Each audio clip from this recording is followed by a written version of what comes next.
사도신경 고백하심으로 새벽 기도에 시작하도록 하겠습니다. 전능하사 천지를 만드신 하나님 아버지를 내가 믿사오며 그 외아들 우리 주 예수 그리스도를 믿사오니 이는 성령으로 잉태하사 동정녀 마리아에게 나시고 본디오 빌라도에게 고난을 받으사 십자가에 못 박혀 죽으시고 장사한 지 사흘 만에 죽은 자 가운데서 다시 살아나시며 하늘에 오르사 전능하신 하나님 우편에 앉아 계시다가 저리로서 산 자와 죽은 자를 심판하러 오시리라.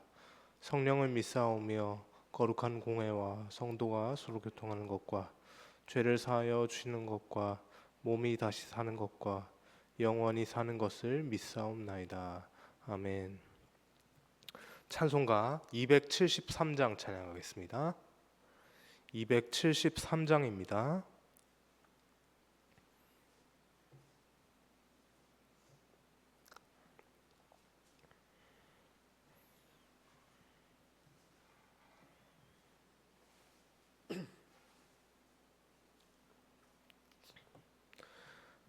나 주를 멀리 떠났다 이제 옵니다.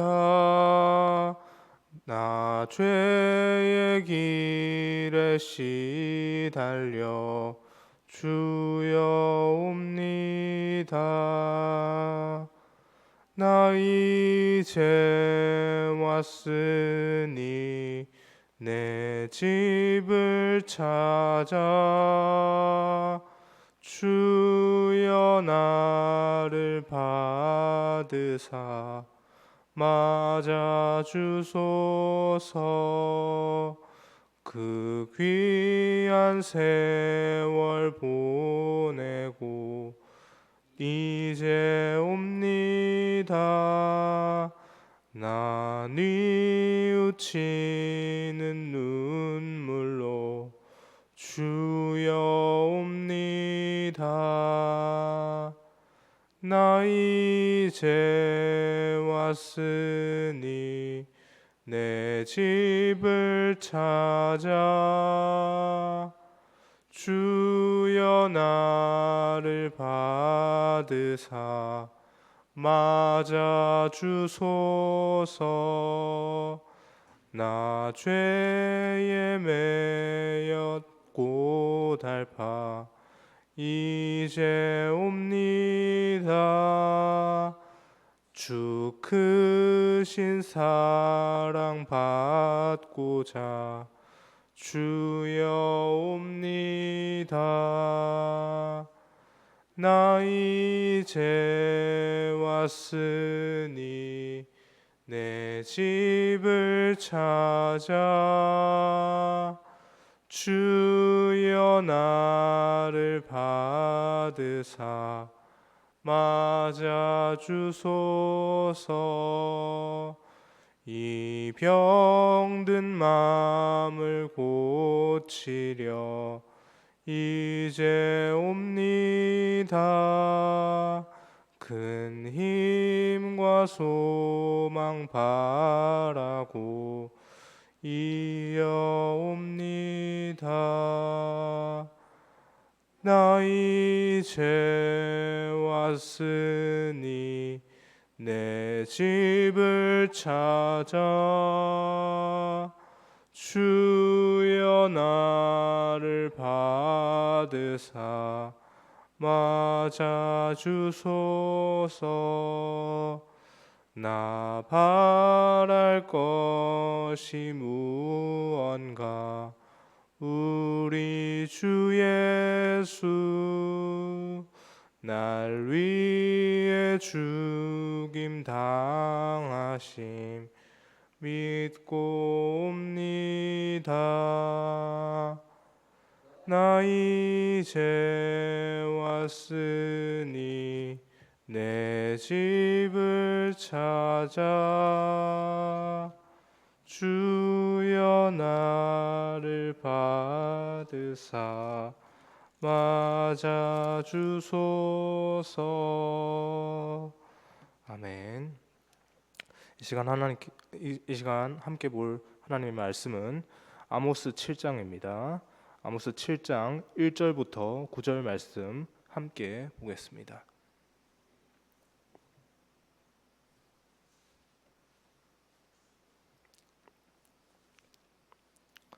아모스 7장입니다. 1절부터 9절 말씀 함께 교독해서 보겠습니다. 제가 먼저 1절 말씀 읽겠습니다. 주 여호와께서 내게 보이신 것이 이러하니라. 왕이 풀을 벤 후 풀이 다시 돋기 시작할 때 주께서 메뚜기를 지으시매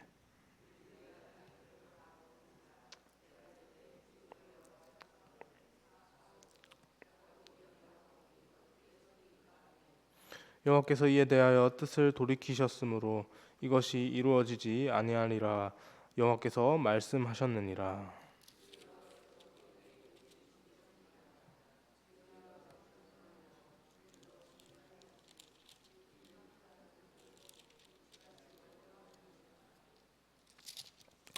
이에 내가 이르되 주 여호와여 청하건대 그치소서. 야곱이 미약하오니 어떻게 서리이까 하매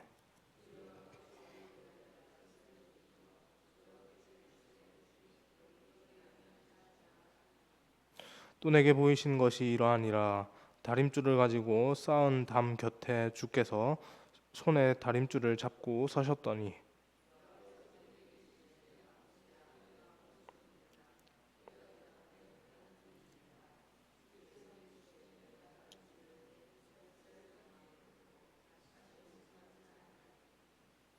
함께 보겠습니다.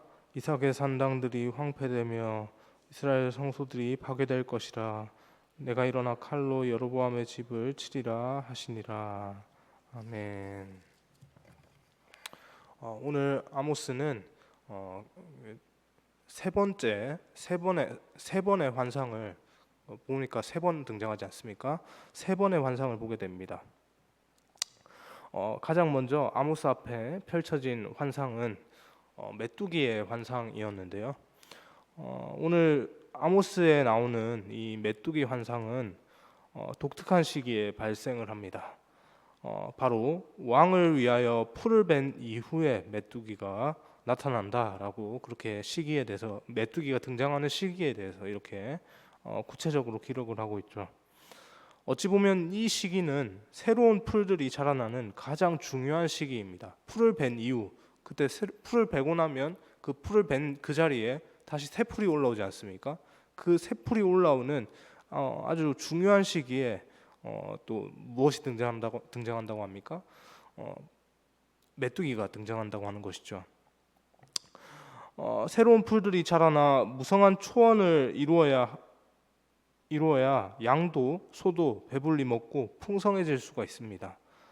그래서 목자들도 이 시기에 이렇게 풀을 벤 이후에 이 새 풀이 올라오는 이 시기에 더 자주 이렇게 그 길을 떠나는 것을 볼 수 있는데 한 곳에서 많은 풀을 먹이면 결국 그곳에서는 다시 풀을 찾을 수 없기 때문에 풀이 돋아나는 이 시기에 새 풀이 돋아나게 하기 위해서 그곳에 있던 그 양들과 그 소들도 이렇게 다 떠나는 것을 볼 수가 있는 것이죠. 그래서 그 시기에 더 많이 돌고 돌아서 특정한 한 곳에 풀들이 완전 메말라서 씨가 말라지는 그런 일들이 벌어지지 않기 위해서 이런 일들을 하기까지 합니다. 그런데 그렇게까지 신경 쓰는 목자들도 그렇게까지 신경 쓰는 그곳에 그 시기에 그곳에 메뚜기가 나타난다면 어떻게 될까요? 메뚜기가 나타난다면 그 일대 모든 그 것들이 다 쑥대밭이 되어버리는 겁니다. 완전 흔적도 남지 않게 되는 것이죠. 별로 먹을 것이 없으니 이미 풀이 벤 상태 아닙니까? 풀이 베어진 상태입니다.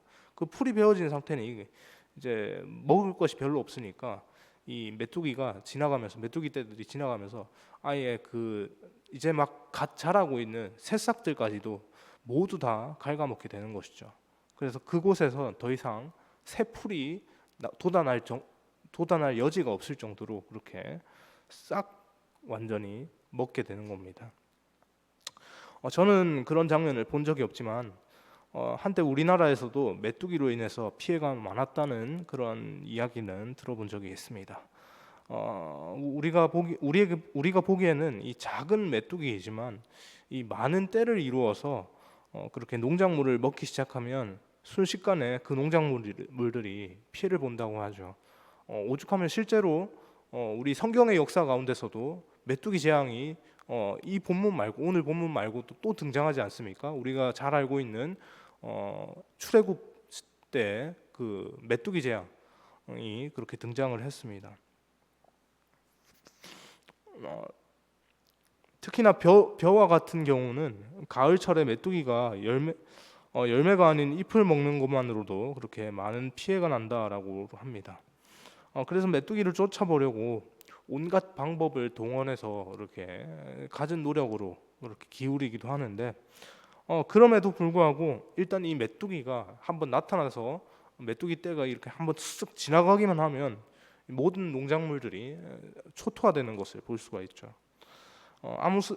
하나님께서는 아모스를 통해서 이스라엘에게 이러한 심판이 있을 것이다라고 선포를 하십니다. 오늘 말씀을 보니까 이 심판은 북이스라엘을 향하는 것으로 보이는데요. 여로보암의 후예들 북이스라엘을 통해 나타날 그 심판을 선포하시는 것으로 보이는데 이스라엘이 파괴되고 포로로 잡혀간 뒤에 이스라엘의 남은 자들마저 여러 민족에 의해서 피폐해진다는 그런 말씀이십니다. 한마디로 말하면 하나님은 너희를 남겨놓지 않으실 것이다라는 그런 선포인 것이죠. 두 번째로 나오는 불의 심판은 불에 의한 심판인 것인데요. 불은 모든 것을 태웁니다. 집에 불이 나도 그 집에 남아 있는 것이 없습니다. 쇠도 녹이고 돌도 녹이는 것이 불의 무서운 힘이죠. 불의 심판은 하나님이 더 이상 물로 심판하지 않으시겠다라고 하는 그 창세기에 노아와 하신 그 약속 이후로 계속적으로 언급되는 성경에 계속적으로 언급되는 불로서 나타나는 그런 심판의 도구입니다. 불은 그 자체로 모든 것을 불태우기 때문에 메뚜기가 새싹을 먹어버리는 것보다 더 강력한 심판을 지금 이야기하고 있습니다. 그런데 이 불은 단순히 무언가를 태우는 것으로 끝나지 않고요. 바다를 마르게 합니다. 그리고 육지로 넘어와서 육지마저 태우려고 합니다. 보통 불은 물을 만나면 사그라들 수밖에 없습니다. 왜 그렇습니까? 물과 불은 이제 약간 극과 극의 지점이 있지 않습니까? 극과 극인데 이 물과 불이 만나면 물은 증발해 버리고 불은 또 사그라드는 그런 중간 지점의 이 효과들이 나타나게 되는 것이죠. 그렇게 불은 사그라들고 물은 증발해 버리고 그런 일들이 일어나게 되는데 그러나 하나님께서 행하시는 맹렬한 불심판은 그 물로 이루어진 그 바다마저도 완전히 말려버리고 물은 말라가는데 불은 어떻습니까? 불은 꺼지지 않습니다. 왜냐하면 그 불은 그냥 불이 아니고 하나님께서 행하시는 맹렬한 불이기 때문에 바다에 의해서도 결코 꺼지지 않는 굉장한 힘이 있는 것이죠. 이 두 가지의 메뚜기의 환상 그리고 불의 심판이 있을 그 환상, 이 두 가지의 심판의 환상을 본 아모스는 하나님께 간구합니다.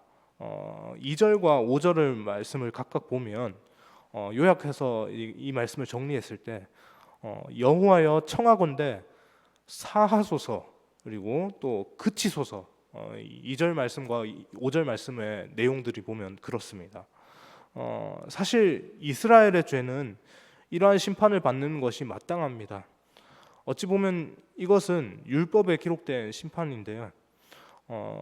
죄에 대한 하나님의 반응일 뿐입니다. 하나님께서 죄에 대해서 왜냐하면 하나님은 공의로우신 분이시니까 공의로운 나는 죄에 대해서 이렇게 해야 한다라고 그렇게 죄에 대한 하나님의 반응을 오늘 본문에서 이렇게 우리가 볼 수 있는 것뿐인데, 그러나 그 하나님의 반응들로 나타나는 이 심판들이 내용이 어떻습니까?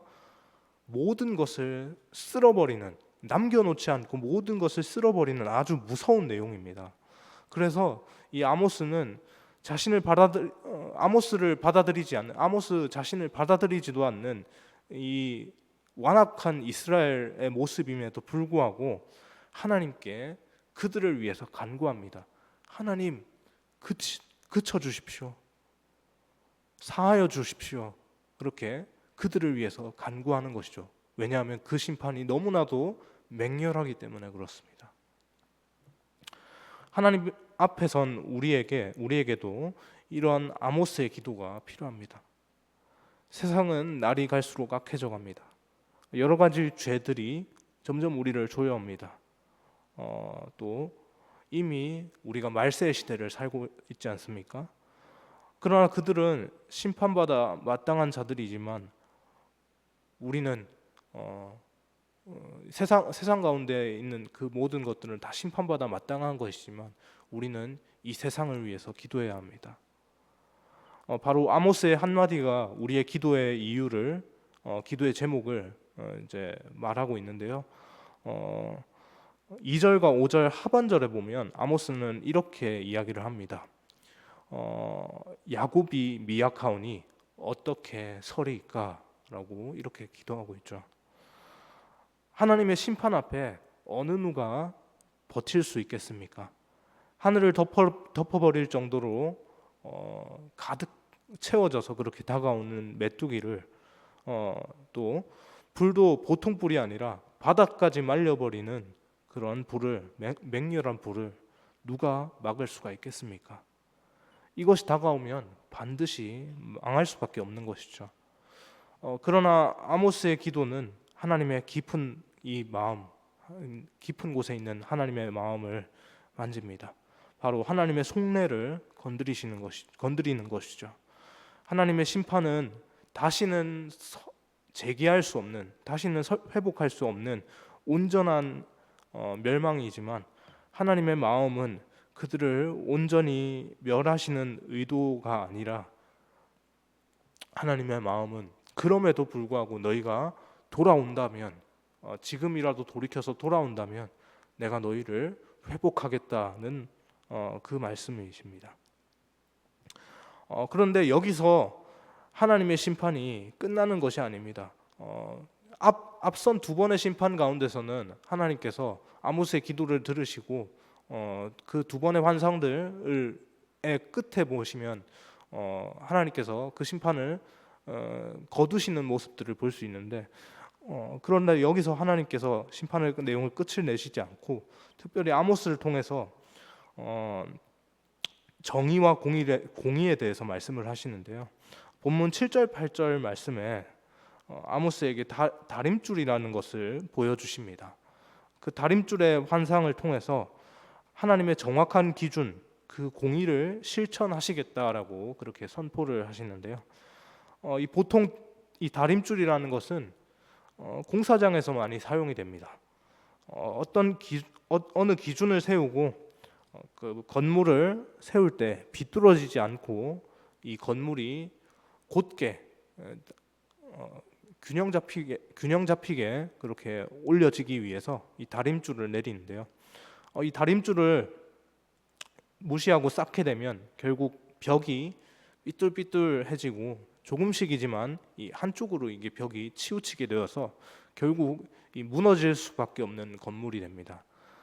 처음에는 티가 안 나지만 시멘트를 바르면서 이렇게 차근차근 올라가게 되면 이 다림줄을 지킨 사람이 만든 것과 지키지 않는 사람이 만든 것은 분명하게 티가 날 수밖에 없는 것입니다. 결국 이렇게 기울어져서 올려진 벽은 이제 그것을 이제 그대로 놔둘 수가 있습니까? 그대로 놔두면 이제 나중에 더 큰 일이 생깁니다. 그렇기 때문에 결국 그것을 무너뜨리고 다시 쌓거나 아니면 망치로 쳐서 새로운 기둥들을 세워서 바로 잡는 수밖에 없는 상황이 생기게 되는 것이죠. 여기서 하나님께서는 다시 한번 세 번째 환상 가운데 이스라엘 백성들에게 하나님의 기준에 대해서 그렇게 말씀을 하시는데요. 그것은 하나님께서 담 곁에서 다림줄을 내리시는 모습입니다. 이미 이스라엘 백성들에게는 율법이라는 기준이 있습니다. 그러나 그 율법으로는 모두 죽을 자이고 불에 소멸될 수밖에 없는 죄인이라는 것을 증명하는 것밖에 되지 않습니다. 그래서 하나님은 최후의 기준을 제시하시는 것이죠. 그 다림줄이 바로 그 최후의 기준이 되는 것입니다.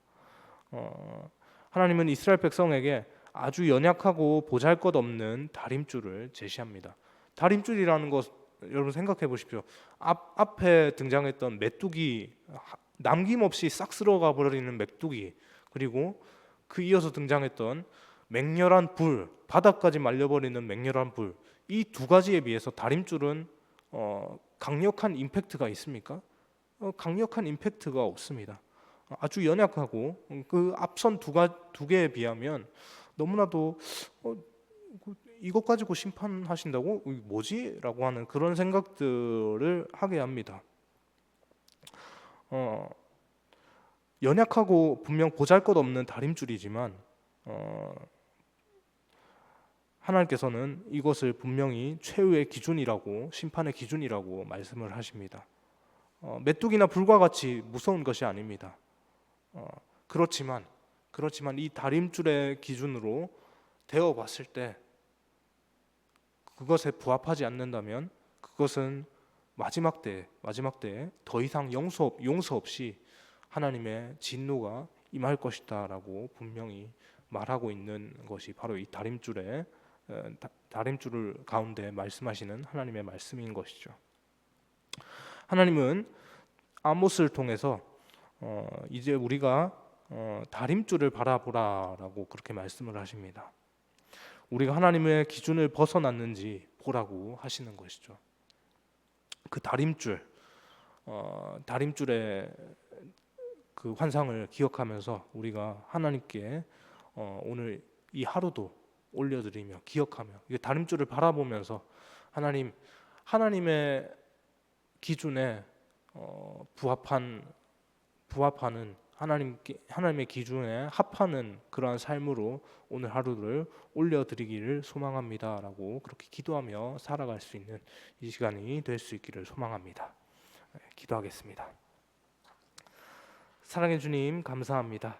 하나님 오늘 세 가지의 환상에 대해서 살펴보았습니다. 하나님 세 번의 환상을 통해서 하나님께서 이스라엘에게 맹렬한 심판을 가하시겠다고 하셨지만 하나님 그럼에도 불구하고 그들 가운데 돌이킴이 있다면 하나님께서 또 아모스를 통한 그 간구를 통해서 하나님의 마음을 돌이키셨음을 또 보게 됩니다.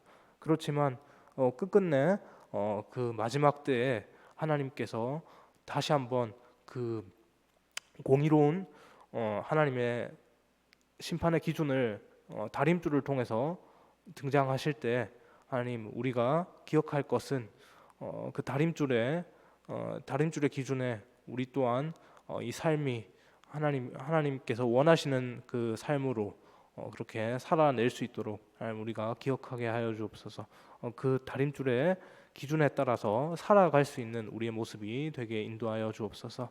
하나님 그러한 삶으로 또 살아감으로 하나님께 영광을 올려드리는 이 하루 이 아침이 되기를 간절히 소망하오며 이 모든 말씀 살아계신 예수님의 이름으로 기도합니다.